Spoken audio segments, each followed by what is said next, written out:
There is a stone crock sitting in the corner of my cellar right now, down past the potato bins where the air stays cool and dark all the year round. It is filled near to the shoulder with water that has gone the color of skimmed milk, cloudy and pale, and resting under that water, packed in careful rows, are 11 dozen eggs. Some of them were laid last April, when the hens were giving me more than we could ever eat. It is nearly March now. Not one of those eggs has ever seen the inside of a refrigerator. Not one has spoiled. In a few minutes, I am going to walk down those cellar steps, roll up my sleeve, reach my hand into that cold, cloudy water, and lift out 3 eggs that are almost a year old. I will fry them for my husband's breakfast, and they will stand up in the pan as fresh as the morning the hen laid them. The whole crock cost me about $2 to set up. Stay with me.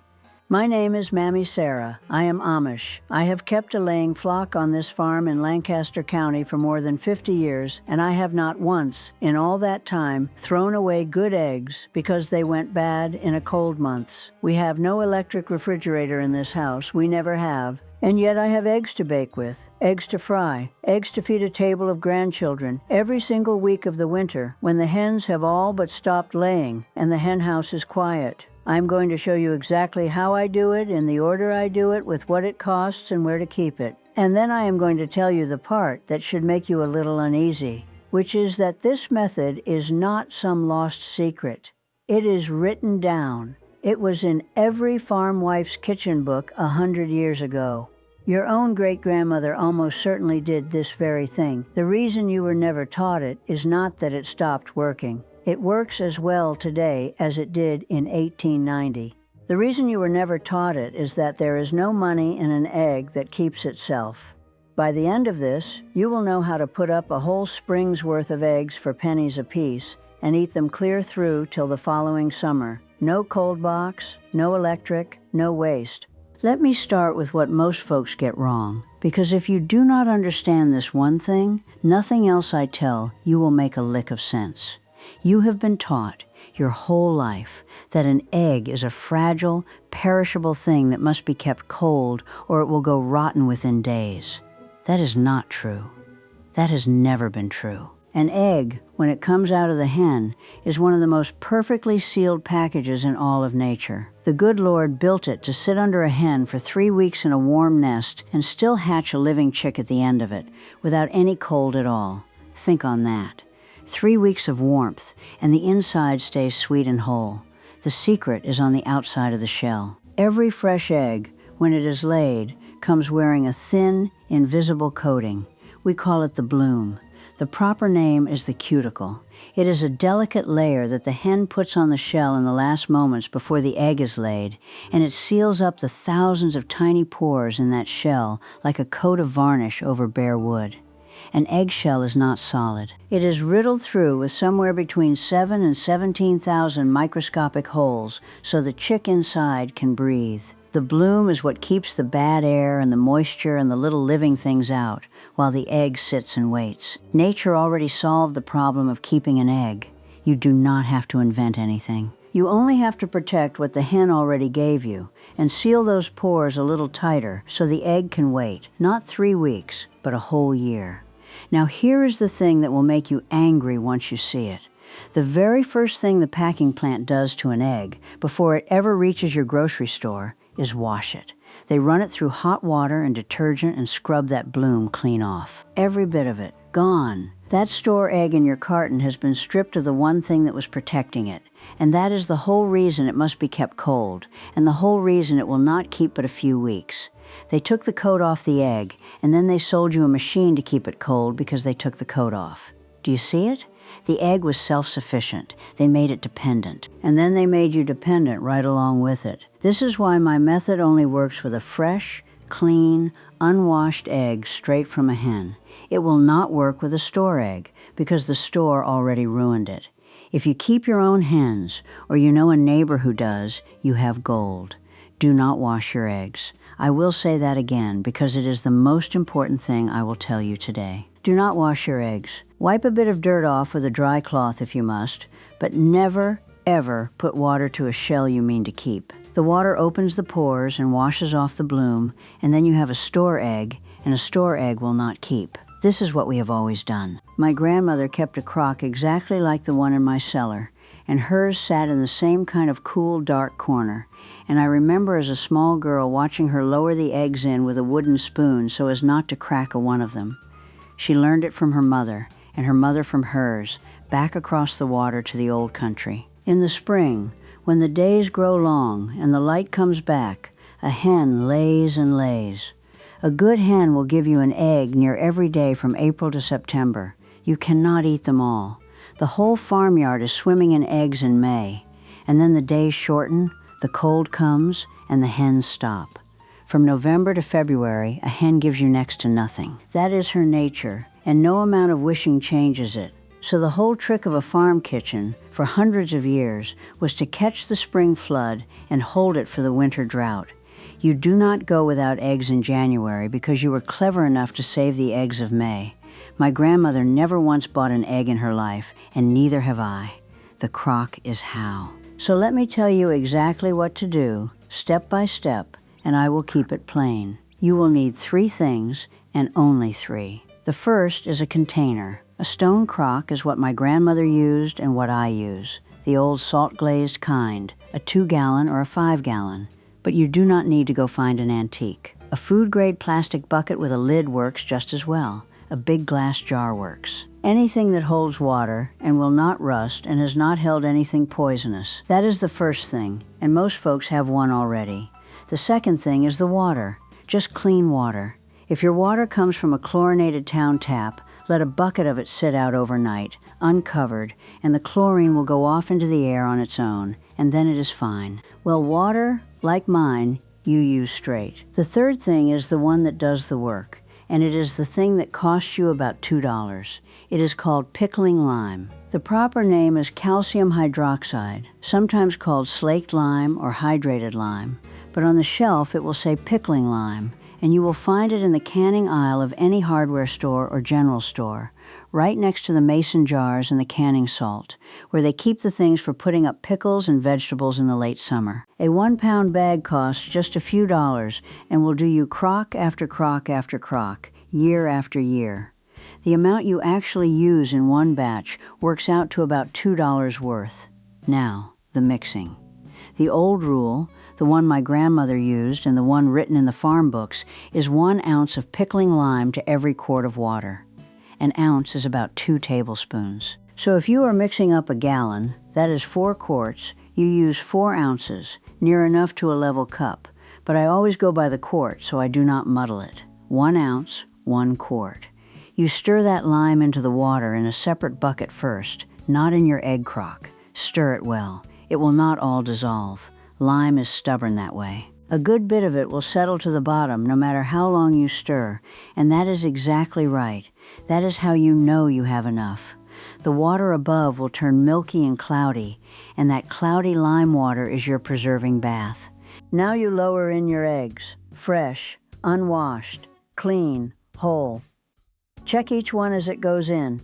If a shell is cracked, even a hairline you can barely see, that egg does not go in the crock. Set it aside and eat it this week. Only sound, whole, clean eggs go down into the lime water. I set them in gently, pointed end down, the same way you would store them in a carton, and I lay them in rows and let them stack up on one another as the crock fills. You can fill a crock over many days as your hens lay, adding a few eggs each morning, and that suits a backyard flock just fine. When you are done adding for the season, you make sure the lime water covers the very top eggs by a good inch or 2. The eggs must stay under the water. Any egg that pokes up above the waterline will spoil, so keep them all drowned. And if the water drops over the months, mix a little more and top it up.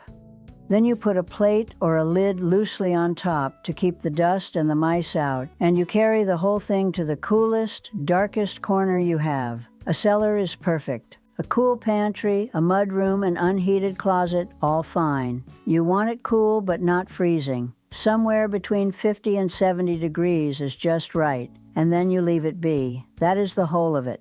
That crock will hold those eggs good and fresh for 12 months, and honestly, a fair bit longer. 18 months I have kept them and had them come out fine. Let me tell you the science of it in plain words, because I want you to trust the thing and not just take my word. That cloudy lime water does 2 jobs at once. The first job is that it seals the eggshell. The lime, the calcium in it, works its way into those thousands of little pores in the shell and forms a hard mineral seal, a bit of calcium carbonate, which is the very same stuff the shell itself is made of. So the lime is patching the pores of the shell with more shell, if you like. It closes the egg up airtight, tighter even than the bloom could, so no air gets in and no moisture gets out. The second job is that the lime water is what they call alkaline. That is the opposite of acid. It is a high pH, if you have heard that word, and I will not bother with the numbers. What matters is that the little living things that make an egg go rotten, the bacteria, they cannot grow in that alkaline water. They simply cannot get a foothold in it. So between the sealing and the alkaline bath, the egg is locked away from the 2 things that would spoil it, the air and the germs, and it just waits, cool and dark and sealed, until you want it. This is not folk superstition. This method has a proper name, water glassing, and there is an older version of it that uses a syrupy liquid called sodium silicate, which is literally called water glass, and that works the very same way. It was so common that during the First Great War and the Second, the government printed pamphlets telling every household to put up their eggs this way to get through the winter and the shortages. My own mother did it all through those years. It is written down in black and white in the old agriculture books. I do not say the fancy chemistry names out loud when I am standing at my crock. I just call it the egg crock, same as my grandmother did. Now I have to be honest with you, because honest is worth more to me than clever, and there are a few things you must know, or you will do yourself no favors. This works only with fresh, clean, unwashed eggs that have never been refrigerated and have never been washed. I have said it 3 times now, and I will say it a 4th because it is the whole game. A store egg will not work. A washed egg will not work. A cracked egg will not work. And worse, a cracked egg can spoil and foul the water around it, so check every single one going in. When you take an egg out to use it, rinse it off under clean running water at that point, because there will be lime residue on the shell, and then use it as you please. Do a float test if you have any doubt at all. Put the egg in a bowl of plain water. If it lies down on its side on the bottom, it is good. If it stands up on end, use it soon. If it floats up to the top, that egg has gone off, so throw it out and do not even crack it near your good food.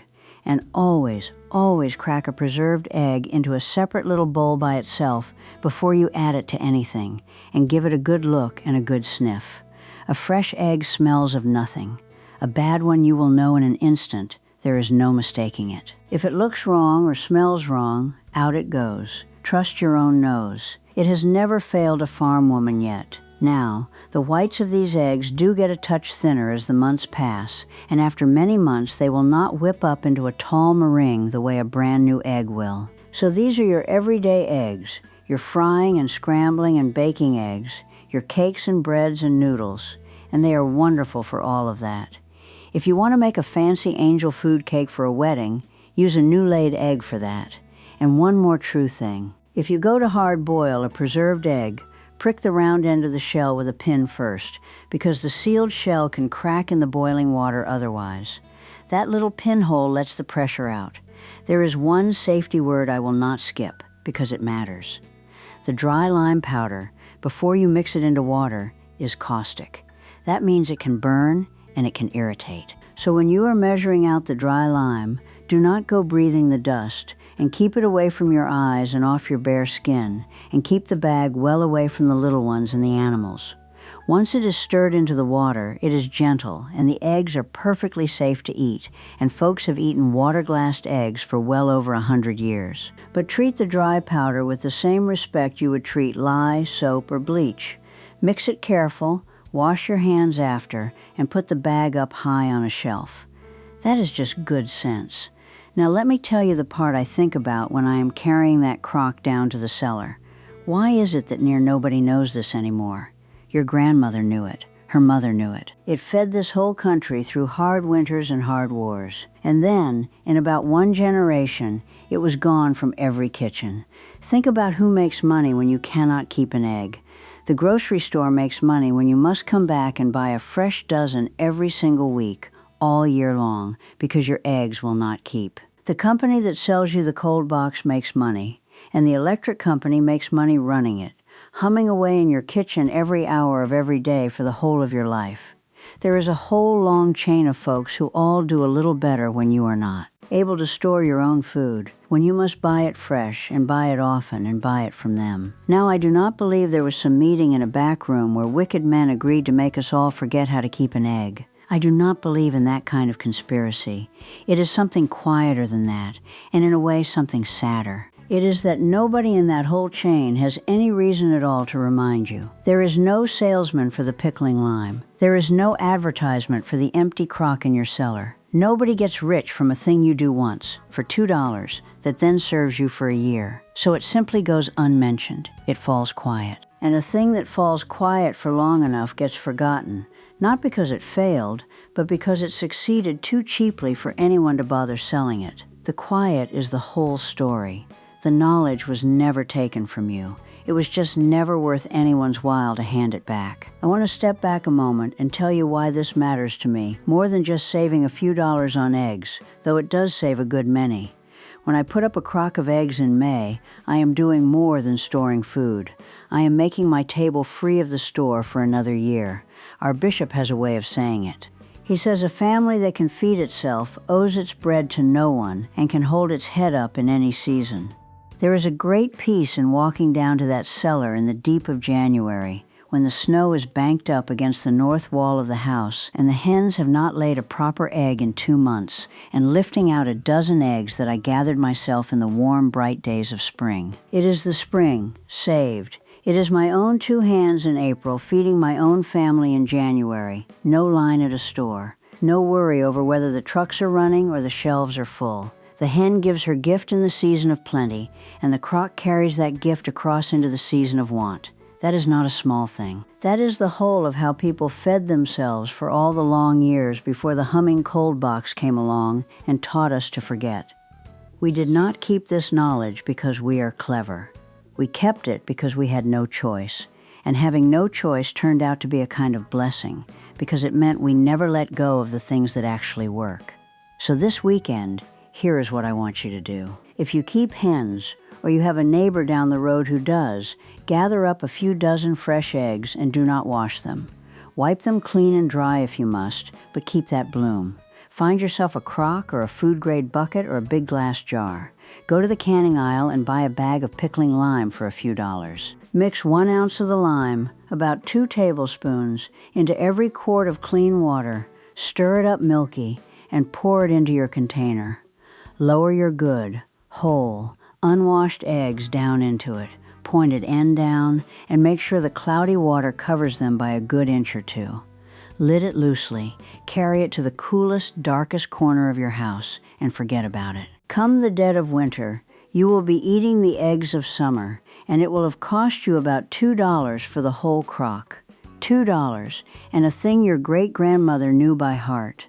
Tell me in the comments below where you live, and whether you keep your own hens, and if your grandmother or your mother ever put up eggs this way. I truly love to read these, and I read every single one of them.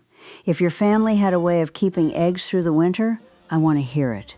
And if you go and set up a crock of your own, come back and tell me how it went, because there is nothing makes me happier than knowing one more family has broken free of buying what they could just as well keep. Next time, I am going to show you how my mother kept butter sweet and firm all through the summer heat with no ice and no cold box at all, using nothing but a clay pot, a dish of water, and a cloth, the very same way folks kept butter for hundreds of years before anyone had ever heard of a refrigerator. It is the simplest thing in the world, and it works better than you would ever believe. I will see you there. Until then, keep your eggs cool, keep your cellar dark, and remember, the people who built this country with their hands knew things we are only just starting to remember.